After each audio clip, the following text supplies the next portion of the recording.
అందరికీ నమస్కారం. ఇరాన్ మరియు ఇజ్రాయెల్ నేపథ్యంలో కువైట్ దేశం తన యొక్క మానవత్వాన్ని ప్రపంచానికి చాటి చెబుతూ ఉంది.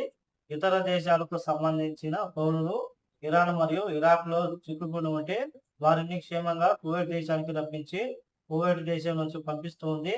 దీనికి సంబంధించి కువైటు, గల్ఫ్ దేశాలకు పౌరులకు జేసీసీ దేశాల్లో నివసిస్తూ ఉన్న ప్రవాసులు మరియు యూరోపియన్ జాతీయులు ఇరాక్ నుంచి వచ్చిన లేదా ఇరాన్ ద్వారా వచ్చిన ప్రవేశ మరియు నిష్క్రమణ కోసం భద్రత మరియు ప్రయాణ విధానాలను క్రమబద్ధీకరించడానికి కువైట్ ఉప ప్రధానమంత్రి మరియు మినిస్టర్ ఆఫ్ ఇంటీరియర్ మంత్రి అయిన షేక్ ఫహాద్ ఆల్ ఇసఫ్ గారి యొక్క ఆదేశాల మేరకు అబ్దలీ బార్డర్ క్రాసింగ్ యొక్క administration director colonel Waleed Al Azmi గారు వారికి సులభమైన ప్రవేశాన్ని కలిగిస్తున్నామని చెప్పేసి ఆయన ప్రకటించారు.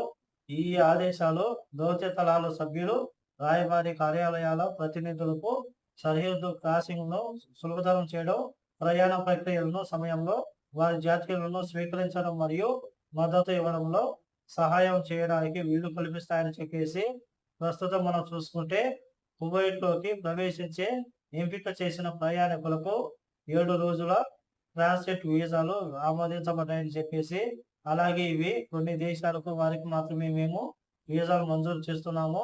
ఈ వీసా మనం చూసుకుంటే అబ్దలీ బార్డర్ నుంచి కువైట్ అంతర్జాతీయ విమానాశ్రయం మధ్య ప్రయాణానికి మాత్రమే అనుమతిస్తుందని చెప్పేసి, కువైట్ దేశం నుంచి తదుపరి ప్రయాణం పూర్తి చేయడానికి తగిన సమయం ఇస్తుంది. ఎవరైతే ఇరాక్ మరియు ఇరాన్ దేశాల్లో చిక్కుకున్న ఇతర దేశాల ప్రజలు ఉన్నారో వారికి 7 రోజుల ట్రాన్సిట్ వీసా ఇస్తూ ఉన్నామని చెప్పేసి అబ్దలీ బార్డర్ నుంచి కువైట్ అంతర్జాతీయ విమానాశ్రయానికి తీసుకొచ్చి ఆ తర్వాత వాళ్ళ యొక్క దేశాలకు వాళ్ళని పంపిస్తున్నాము. ప్రస్తుతం ఈ యొక్క వీసా 7 రోజులు వ్యాలిడిటీ కలిగి ఉందని చెప్పేసి కువైట్ అధికారులు తెలుపుతున్నారు. ఏది ఏమైనా సరే కానీ ఇష్టమైన సమయంలో ఇతర దేశాల ప్రజలకు సహాయం చేస్తున్న కువైట్ దేశానికి కువైట్ రాజు గారు Sheikh Mishal Al Ahmad Al Jaber Al Sabah గారికి ప్రత్యేక ధన్యవాదాలు, కృతజ్ఞతలు తెలుపుకుంటూ ఈ వీడియో నచ్చితే లైక్ చేయండి, షేర్ చేయండి, సబ్స్క్రైబ్ చేసుకోండి. నెక్స్ట్ వీడియోలో మళ్ళీ కలుద్దాం. జై హింద్.